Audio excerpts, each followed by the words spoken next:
नमस्कार, आप देख रहे हैं महुआ खबर और मैं हूं आपके साथ सचिन राठौर। आप देख रहे हैं हमारा न्यूज बुलेटिन, जिसमें हम आपको बताएंगे अभी तक की उत्तर प्रदेश और उत्तराखंड की तमाम बड़ी खबरें। तो आइए बढ़ते हैं खबरों की तरफ और शुरू करते हैं। पहली खबर आ रही है काशी से। काशी में राज्यसभा सांसद संजय सिंह की पदयात्रा का समापन हो गया और ये पदयात्रा रोजगार दो और सामाजिक न्याय दो के मुद्दे पर निकाली गई है।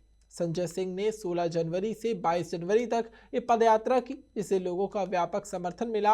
और पदयात्रा के समापन के अवसर पर शास्त्री घाट पर आयोजित जनसभा को संबोधित करते हुए संजय सिंह ने कहा कि यात्रा के दौरान रास्ते भर आम जनता का भरपूर समर्थन मिला, जिससे ये पदयात्रा पूरी तरह से सफल रही। उन्होंने कहा कि ये 8 चरणों की पदयात्रा है, जिसमें अभी भी 3 चरण पूरे हुए हैं और आगे भी आंदोलन जारी रहेगा। राज्यसभा सांसद ने शिक्षा व्यवस्था पर भी जोर देते हुए कहा कि स्कूल और कॉलेजों में संविधान की शिक्षा अनिवार्य रूप से पढ़ाई जानी चाहिए, ताकि युवा अपने अधिकार और कर्तव्यों को समझ सके। शंकराचार्य स्वामी अवमुक्तेश्वरानंद सरस्वती जी महाराज से जुड़े मामले पर प्रतिक्रिया देते हुए संजय सिंह ने कहा कि उनकी फोन पर शंकराचार्य से बातचीत हुई और वो उन्हें पूरा समर्थन दे रहे। देखिए, 16 जनवरी से ये पदयात्रा शुरू हुई थी। रोजगार दो, सामाजिक न्याय दो, शहीद उद्यान मिर्ज़ापुर से, और इसका समापन आज सारनाथ में काशी में हुआ। तो मैं इतना ही कह सकता हूँ कि अगर पदयात्रा की सफलता की बात मैं करूँ तो रास्ते भर जो लोगों का समर्थन मिला, कहीं गरीब मजदूर मिले, कहीं बुनकर मिले, कहीं नौजवान मिले, कहीं शिक्षक भर्ती में जो गड़बड़ियां हुई हैं वो लोग मिले, तो तमाम आशा बहुएं, रोजगार सेवक, ये तमाम इन यात्राओं के दौरान मिले। 3 चरण की यात्रा हमारी पूरी हो चुकी है और अब हमने नारा दिया है कि रोजगार दो, वरना 10,000 रुपये हर महीने बेरोजगारी भत्ता दो, बदले में 2 घंटे प्रतिदिन आप नौजवानों से काम लीजिए। दूसरा, सरकारी और प्राइवेट स्कूलों में, कॉलेजों में अनिवार्य रूप से संविधान की शिक्षा पढ़ाई है। तो ये 2 मांगों को लेकर हमारी यात्रा चली। उत्तर प्रदेश के उप मुख्यमंत्री केशव प्रसाद मौर्य आजमगढ़ जिले के दौरे पर रहे और इस दौरान उन्होंने जिले के हरियौथा कला केंद्र में आयोजित अंतर्राष्ट्रीय संगोष्ठी में भाग लिया। इसके बाद डिप्टी सीएम शाहगढ़ पहुंचे, जहां पर उन्होंने खुद ही सहायता समूह के कार्यक्रम और चौपाल को संबोधित किया और उन्होंने महिलाओं और ग्रामीणों को सरकार की योजनाओं का लाभ उठाने के लिए प्रेरित किया। इसके बाद केशव प्रसाद मौर्य ने कलेक्ट्रेट सभागार में अधिकारियों के साथ बैठक की और जिले में चल रहे विकास कार्यों की समीक्षा की। उन्होंने अधिकारियों को निर्देश दिए कि जन कल्याणकारी योजनाओं का लाभ समय पर पात्र लोगों तक पहुंचे और निर्माणाधीन परियोजनाओं को समय से पूरा किया जाए। कलेक्ट्रेट में आयोजित प्रेस वार्ता के दौरान डिप्टी सीएम ने कांग्रेस और समाजवादी पार्टी प्रति का हमला बोला और उन्होंने कहा कि भाजपा का जनाधार लगातार बढ़ रहा है और पार्टी बिना भेदभाव के सबका साथ सबका विकास के मंत्र पर काम कर रही है। उन्होंने दावा किया कि भाजपा आने वाले चुनावों में 2017 से भी ज्यादा बड़ी जीत हासिल कर पाएगी। बाकी जो जनपद में विकास कार्य हैं उसको तेजी से आगे बढ़ाने के निर्देश दिए हैं। महिला सशक्तिकरण की दिशा में आवश्यक कदम जो भी उठाए गए हैं, अच्छे उठाए गए हैं, उसके लिए तो मैं साधुवाद देता हूँ, लेकिन और अच्छा प्रयास किया जाए, ऐसा मैं आज की बैठक में यहाँ पे निर्देश भी दिया हूँ। कानून व्यवस्था चुस्त और दुरुस्त यह भारतीय जनता पार्टी सरकार की आदरणीय योगी जी के नेतृत्व में हमारी उपलब्धि है। अंबेडकर नगर जिले के मालीपुर थाना क्षेत्र में उस समय हड़कंप मच गया जब नीमपुर घाट के पास तेंदुआ देखने जाने की सूचना सामने आई। तेंदुए को देखकर इलाके में दहशत का माहौल बन गया और ग्रामीणों में डर फैल गया। बताया जा रहा है कि तेंदुआ पड़ोसी जनपद सुल्तानपुर के अखंड नगर थाना क्षेत्र से नदी पार कर अंबेडकर नगर की सीमा में दाखिल हुआ और तेंदुआ देखे जाने की जानकारी मिलते ही वन विभाग की टीम मौके पर पहुंची और साथ ही तेंदुए को पकड़ने के लिए जाल लगाने की तैयारी शुरू की गई। वन विभाग की टीम ने ग्रामीणों की मदद से कड़ी मशक्कत के बाद तेंदुओं को पकड़ लिया। हालांकि इस दौरान तेंदुए के हमले में कई ग्रामीण घायल हो गए और वन विभाग की टीम तेंदुए को सुरक्षित स्थान पर ले जाने की तैयारी कर रही है। गाजियाबाद के तिगड़ी गोल चक्कर स्थित ग्रीन बेल्ट की सरकारी जमीन पर एक बार फिर से अवैध कब्जे का मामला सामने आया। मुख्यमंत्री योगी आदित्यनाथ के सख्त निर्देशों के बावजूद दबंगों ने जीडीए की जमीन पर तीसरी ओर वहां पर आपको बता दें तीसरी बार पक्का अवैध निर्माण करा लिया और साथ ही साल 2022 में गाजियाबाद विकास प्राधिकरण यानी कि जीडीए ने तत्कालीन जिलाधिकारी और जीडीए वीसी आर के सिंह के कार्यालय में पूरे कार्यकाल में 2 बार बुलडोजर चलाकर जमीन कब्जा मुक्त कराई थी।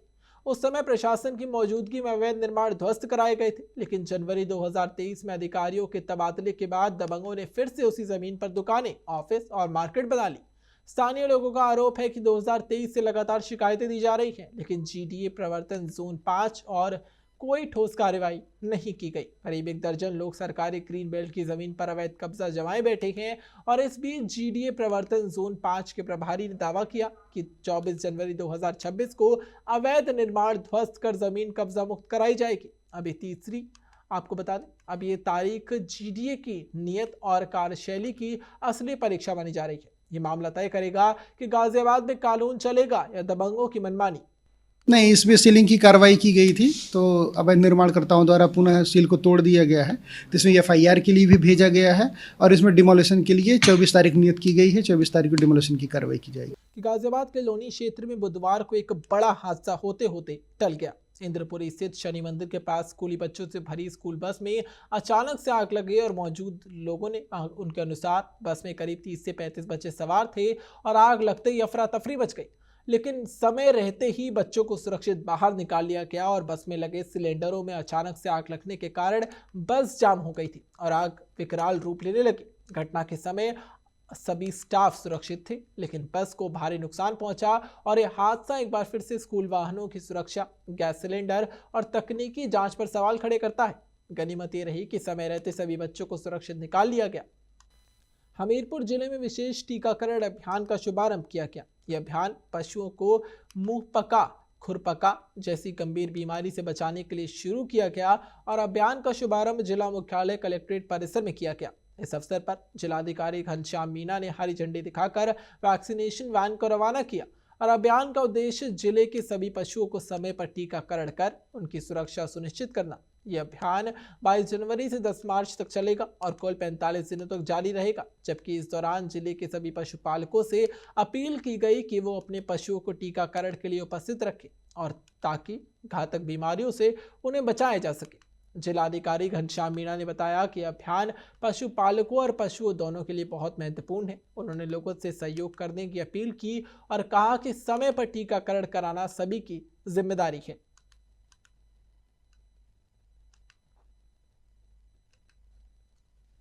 देखिए, एक विशेष अभियान चलाया जा रहा है वैक्सीनेशन का, जिसमें जो हमारे पशु हैं उनको फुट और जो माउथ डिजीज़ होता है उससे बचाया जा सके। इसके अंतर्गत आज कलेक्ट्रेट परिसर से हम लोग ने 2 जो वैन है, वैक्सीनेशन वैन्स हैं, उनको यहाँ से रवाना किया है। इस पूरे जो अभियान है, इसका उद्देश्य है कि जितने भी हमारे जनपद में पशु हैं उनको हम लोग यथाशीघ्र टीकाकरण करवाएं।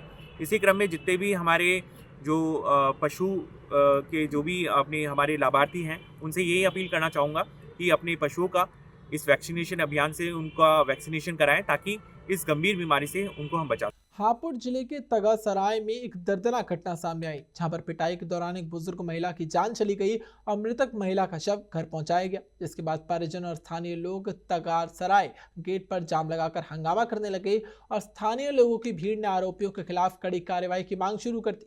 भीड़ ने बीजेपी विधायक मुर्दाबाद के नारे तक लगाए और सूचना मिलते ही 2 थानों की फोर्स मौके पर पहुंची और भीड़ को शांत कराने का प्रयास किया गया। पुलिस की टीम परिजनों और स्थानीय लोगों से समझौता कर स्थिति को नियंत्रण में लाने की कोशिश कर रही है। परिजनों और ग्रामीण आरोपियों की गिरफ्तारी और उन्हें कठोर सजा देने की मांग की जा रही है। पुलिस पूरे मामले की गहन जांच कर रही है और मृतका के परिवार को न्याय दिलाने का आश्वासन दिया गया है।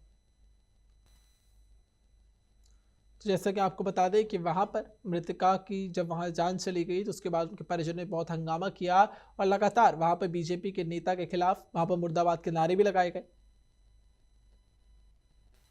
कन्नौज के छिबरामऊ तहसील क्षेत्र के बूझपुर गांव में ग्रामीणों ने चकमर्ग पर कब्जा कर लिया। आपको बता दें, इसको लेकर प्रशासन को ज्ञापन भी सौंपा गया।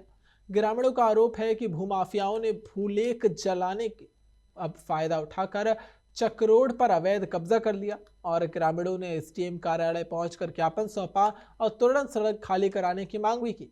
ग्रामीणों का कहना है कि अवैध कब्जा से स्थानीय लोगों को आवागमन में समस्या हो रही है और क्षेत्र में कानून का पालन सुनिश्चित नहीं किया जा रहा है। ग्रामीणों ने चेतावनी दी कि अगर कब्जा नहीं हटाया गया तो और बड़ा आंदोलन किया जाएगा और एसडीएम कार्यालय में ज्ञापन प्राप्त करने के बाद अधिकारियों ने मामले की जांच और आवश्यक कार्रवाई का आश्वासन दिया। ग्रामीणों ने प्रशासन से त्वरित कार्रवाई की उम्मीद जताई।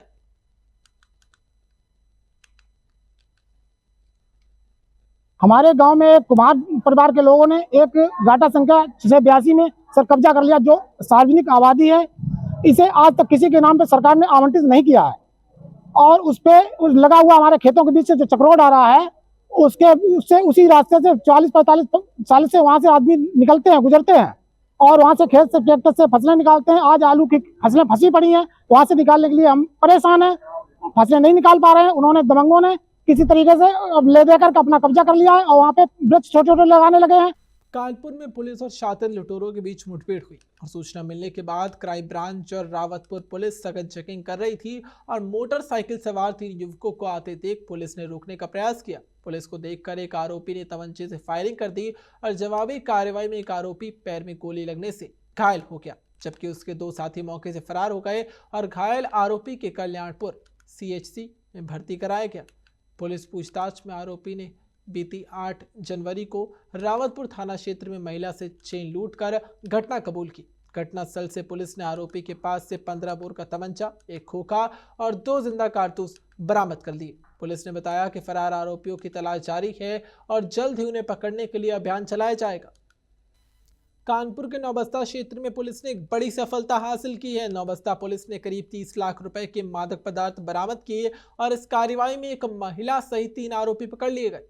पुलिस के अनुसार आरोपी पति पत्नी और उनका साथी ऑटो के माध्यम से गांजा, चरस और स्मैक बेच रहे थे और आरोपियों के पास से पुलिस ने 1 लाख रुपए नगद और भारी मात्रा में मादक पदार्थ बरामद कर लिए।